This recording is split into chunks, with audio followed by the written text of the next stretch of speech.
Rugby bukan sekadar sukan. Ia tentang kepercayaan, semangat dan keluarga dalam satu pasukan.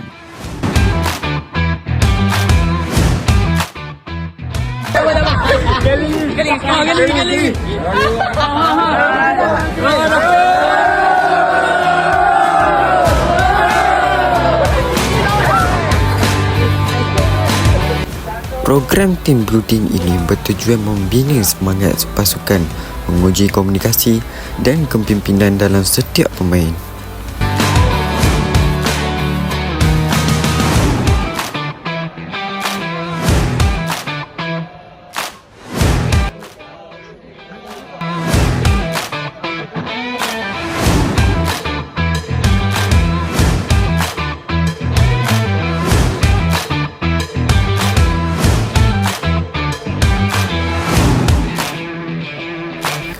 Ice breaking membuka langkah pertama bila pasukan mula berkomunikasi, keyakinan dan keserasian mula terbina.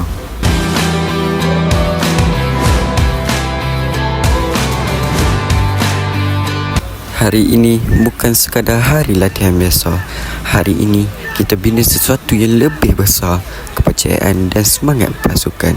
Dalam rugby, kekuatan sebenar bukan datang dari individu paling kuat, tetapi daripada pasukan yang bergerak sebagai satu unit. Program team building ini akan uji sejauh mana kita boleh berkomunikasi, bekerjasama dan saling percaya. Tak kira sekuat mana kamu, kalau tiada semangat pasukan, kita takkan bagaimana. Jadi hari ini, aku nak tengok semangat itu. Aku nak tengok kamu bantu rakan, tolong bila jatuh dan bangkit bersama. Ingat, kita bukan hanya main rugby, kita hidup dengan semangat rugby.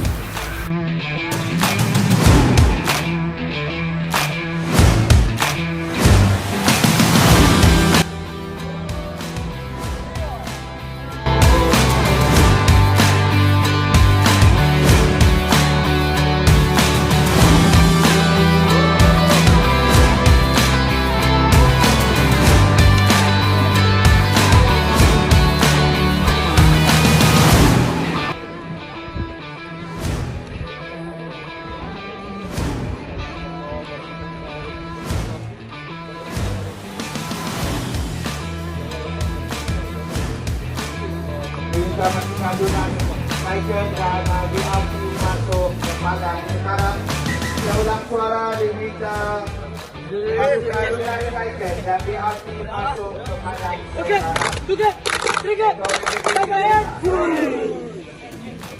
Wajib Michael. Oh, benda dah lepas. Adik. Tinggal. Oh. Takut ya, weh. Takut.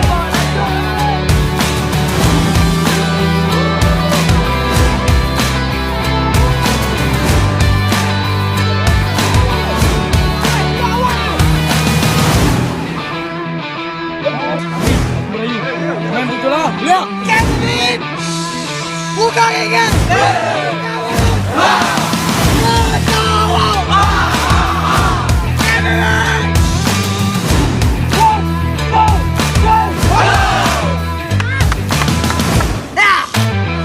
Dalam rugby, kamu tak pernah bersendirian. Kejayaan satu pasukan bergantung kepada kepercayaan yang dibina dalam setiap gerakan.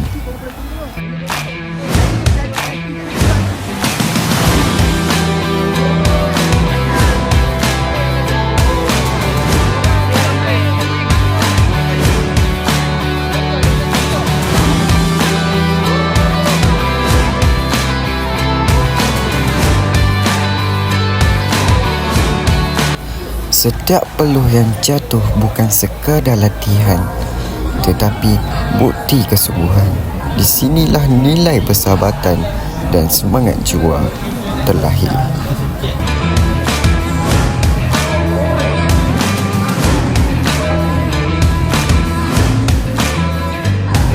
Kita datang sebagai individu, tetapi kita pulang sebagai satu keluarga rugby. Bersatu kita kuat. 2, 3, 2,